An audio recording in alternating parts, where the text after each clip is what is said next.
Tonight's bedtime story is called Mr. Noisy, read by the same artists. 2025's version. Mr. Noisy was a very, very noisy person indeed.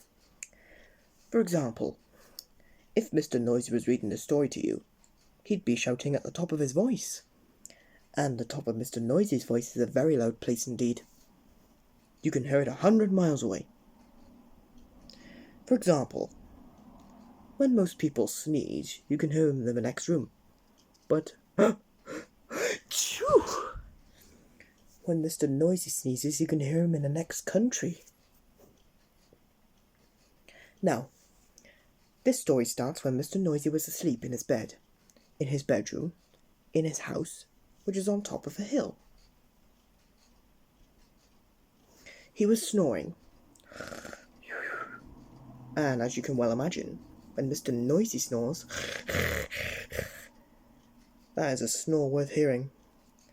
It sounds more like a herd of elephants than a snore. Then Mr. Noisy's alarm clock went off. Mr. Noisy's alarm clock sounds like no other alarm clock in the world. It sounds like a fire engine. It sounds more like a fire engine. Mr. Noisy woke up, and so too did all the people who lived in Wobbletown, which is at the bottom of Mr. Noisy's hill. Later that day, Mr. Noisy decided he had to go shopping. He went outside his house, shutting the door behind him. Bang! The door wobbled. The house wobbled. The whole hill wobbled. Wobbletown wobbled. Even a bird flying high wobbled. Then Mr. Noisy walked down the hill. He walked into the baker's shop. "I'd like a loaf of bread," boomed Mr. Noisy to Mrs. Crumb, the baker's wife. Mrs. Crumb trembled and sold him a loaf. And then Mr. Noisy walked along the street to the butcher's. He walked into the butcher's shop. "I'd like a piece of meat," boomed Mr. Noisy to Mr. Bacon, the butcher. Mr. Bacon trembled and sold him some meat. Afterwards, Mrs. Crumb met Mr. Bacon in the street. We really must do something about Mr. Noisy being so noisy," she said. "Absolutely," replied Mr. Bacon. "But what?" "I know," said Mrs. Crumb, and she whispered into Mr. Bacon's ear. Mr. Bacon smiled a small smile, which grew into a broad grin. "Mrs. Crumb," he said, "I think you have the answer." The following day, Mr. Noisy again went shopping down to Wobbletown. He walked into Mrs. Crumb's shop. "I'd like a loaf of bread," he boomed. "Sorry, what did you say?" asked Mrs. Crumb, pretending not to hear. "I'd like a loaf of bread," Mr. Noisy shouted. "Sorry," said Mrs. Crumb, putting her hand to her ear. Can you speak up a bit, please?" "I'd like a loaf of bread," roared Mr. Noisy. "Can't hear you," replied Mrs. Crumb. Mr. Noisy gave up and went out.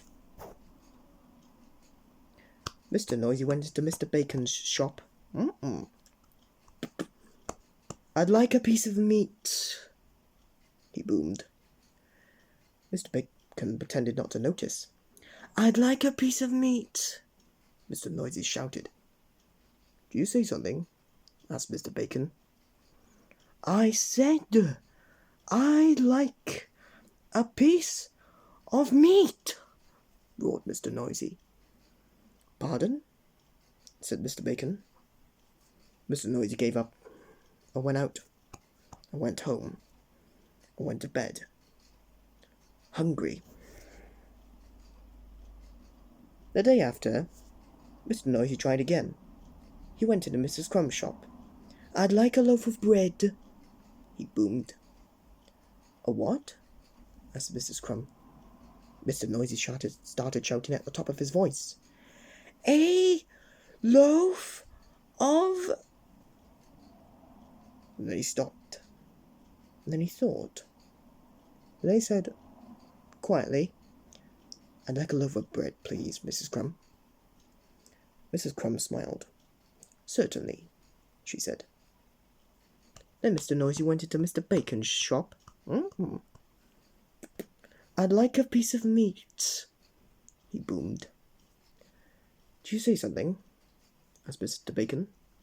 "Yes, I did," shouted Mr. Noisy at the very, very top of his voice. "I said I'd like a—" And then he stopped. And then he thought. And then he said, quietly, I'd like a piece of meat, please, Mr. Bacon." Mr. Bacon smiled. "My pleasure," he said.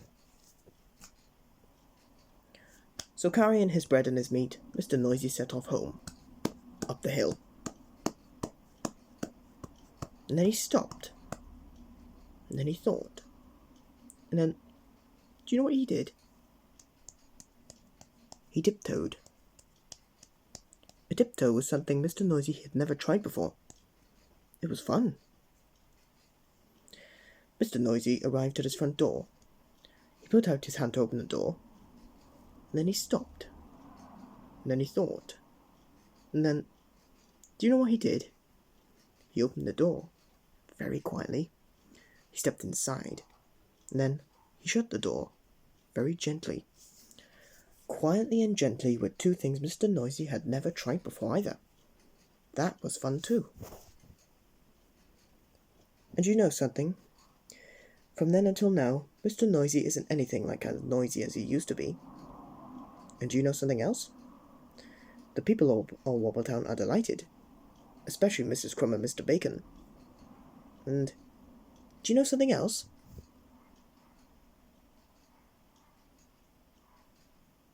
Mr. Noisy has learned how to whisper. Time for our bedtime lesson.